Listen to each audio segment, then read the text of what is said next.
Hello and welcome back, everybody, to Chocobo's Mysterious Dungeon on the Nintendo Wii, and in this episode we'll be continuing on through the Guardian of the Water dungeon, also known as the Leviathan dungeon, as we attempt to start up the mid-boss.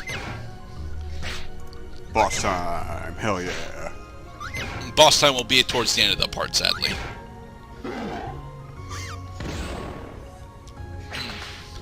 So what class would you actually pick if you were in a Final Fantasy style mystery dungeon universe, Mr. Cloud? Yeah. I mean, to be honest, I probably would not pick one of the mage classes. I think I would pick on a balance between offense and defense, probably opting for high defense. Honestly, I would almost certainly pick one of the archer classes. A ranged attack has always been one of the primary things that I have always favored when it comes to action RPGs, which is how I define a lot of mystery dungeon games. I define them as, you know, rather extensive and tactical action RPGs.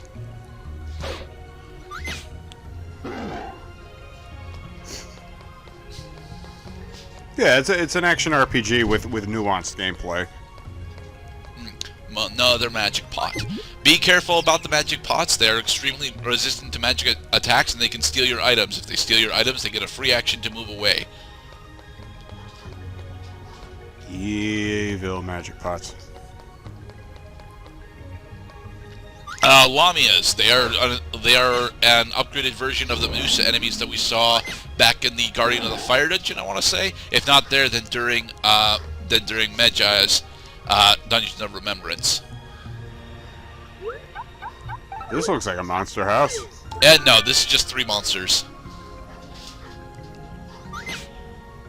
Okay, we are in a bit of a pickle here.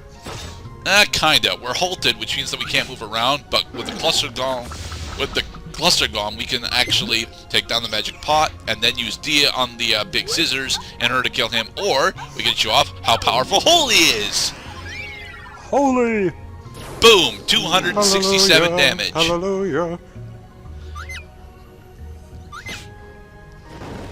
For the record, Dia right now usually does just under 100.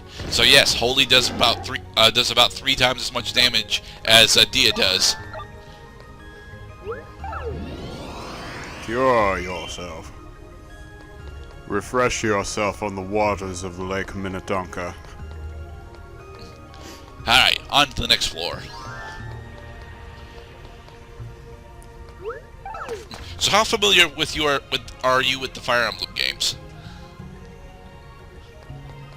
Not at all familiar with the extent of my exposure to the Fire Emblem series is Marth and Roy from Super Smash Bros. Melee. Right. Everything else is foreign to me. Which is, you know, to be expected, given that we didn't actually start getting Fire Emblem games over here until Marth and Roy were in Smash Bros. Melee. Not. But so which leads me to believe I was outside of their target audience when they decided to start marketing those games in North America. Yeah, I mean, you specifically aren't that big a fan of, you know, JRPGs, right? I mean, Paper Mario 2 was kind of like a JRPG. Paper Mario 2 is a JRPG for the most part. It uses action RPG elements in its combat, but aside from that, it's a JRPG. Right. The Yeah, I was always a didn't show fan up, of but it's still like turn-based effective, damn it. games. You know, I grew up on chess. I was playing Pokemon when I was in middle school and stuff.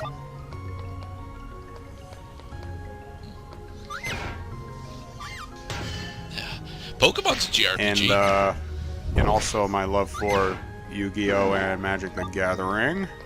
Yeah, but those are card games as opposed to JRPGs. One of the core tenets of competitive gameplay I found is that there is great comfort in having enough time to make the correct move. Yeah, and that's what JRPGs usually specialize in giving the player.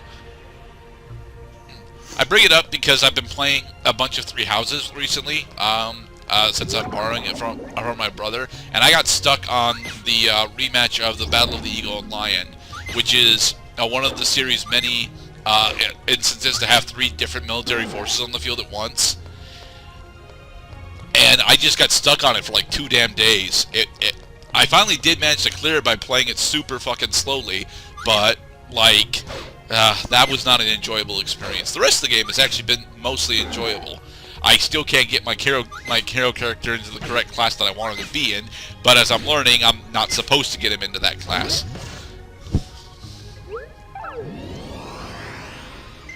Yeah, it is a pain when you have to trade pace for progress. You have to slow down your pace basically because the game is making you, and you've been kicking ass all along, and then you feel like you are stuck behind the proverbial school bus for some decent amount of playing time.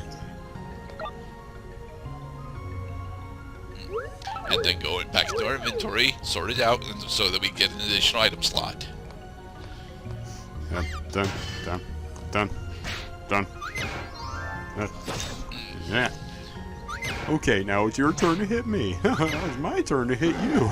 Okay, well now it's my turn to hit you. The halted status. Halted lasts for a seemingly random amount of time, and as long as you are halted, you cannot move. That's all it does, though. You can do all of your other normal actions, you just can't move. Oh, look, a halt spell. Yeah. That was totally fucking useless. I tell a lie, honestly. One of the best ways to get to defend yourself against a monster house is to back into the corridor and then cast the halt spell on enemies that are attempting to chase you.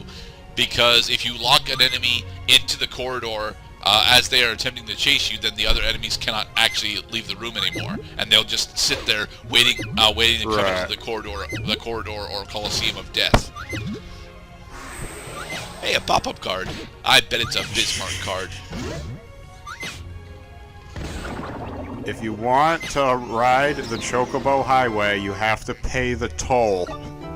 Nope, it's a Shiva card. Extinguish. Somebody better go back and get a shitload of dimes! Now, Poison is honestly another really good spell to have, as long as you're not Black Mage, because Black Mage gets the Poison spell at like level 2, I think. But the big reason to get Poison is actually because enemies that are poisoned take significantly more damage than you do. Players only take 1 damage per turn, but other enemies take a certain percentage of their HP for Poison, so... Right, whereas Poison actually becomes less effective on Chocobo as Chocobo gets more maximum HP. Yep. I think that what would have been a great Easter egg ability is if Chocobo had, like, you know, the magic hat, top hat, and, you know, a little black wand with the white tip thing. And what he does is he conjures up a toll booth so that enemies can't get through unless they pay the toll. That would have been great for the merchant class, but the merchant class isn't actually in this game. The merchant class. Hey, JRPGs have had merchant classes as combat classes before. Specifically, Bravely Default's merchant class is one of the highest sources of damage when you get it. It's stupidly expensive to do that much damage, but it is stupidly high damage, so... I think that being able to extort your enemies for even more gil is a great ability. The Bravely Default rendition of Merchant does give you additional gil, gives you a percentage additional gil drops, and it also, I think, allows you to purchase items off of enemies, but it doesn't. You don't get the steal gil off of enemies as Merchant. You have to switch to Thief for that. Right. And honestly, gil is one of the worst. Things you can get from thieving, because since you're getting so much gil from combat, especially if you're using a merchant, the merchant passive ability, then honestly, you're never really struggling for cash outside of like just before a major boss fight that you've already tried twice and have decided to grind up some for.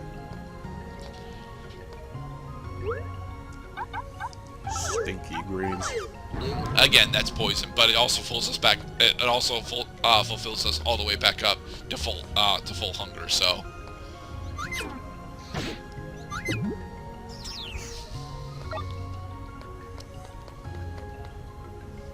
Lamias. Behind you. Critical hit damage. I'm not entirely sure what the critical hit rate in this game actually is, but it's significantly higher than it probably should be.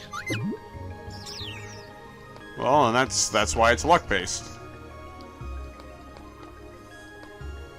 All right, and with that, we are ready. We are ready to go down into the well, not the actual final floor, but the sub-boss floor. 20,000 leagues under the sea. Thankfully, no. Chocobo We're like found. Mysterious. I think technically this would qualify us as 40 leagues under the sea. I'm not sure though. Yeah, I forget. I forget what the unit of measurement. I know a fathom is 25 feet of ocean depth. Ah.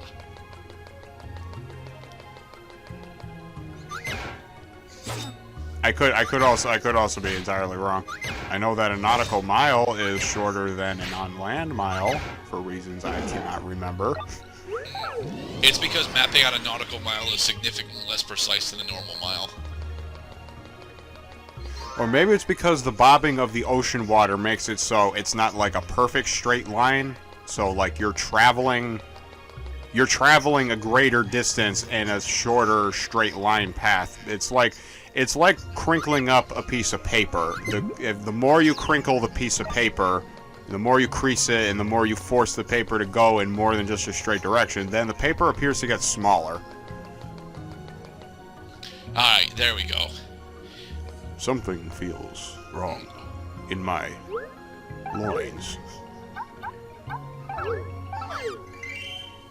We're drinking this potion just so that we can have more cash after this floor, because we're probably going to leave after we take down this boss.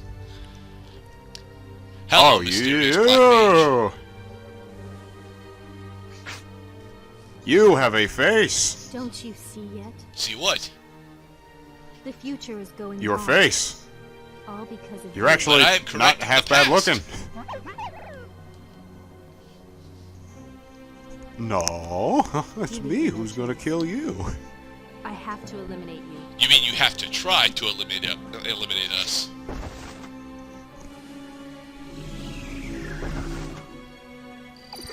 I have rocks. And she has conjuration. This isn't trying really hard, mysterious black mage. I mean, these are just elementals, and I can corner them. So.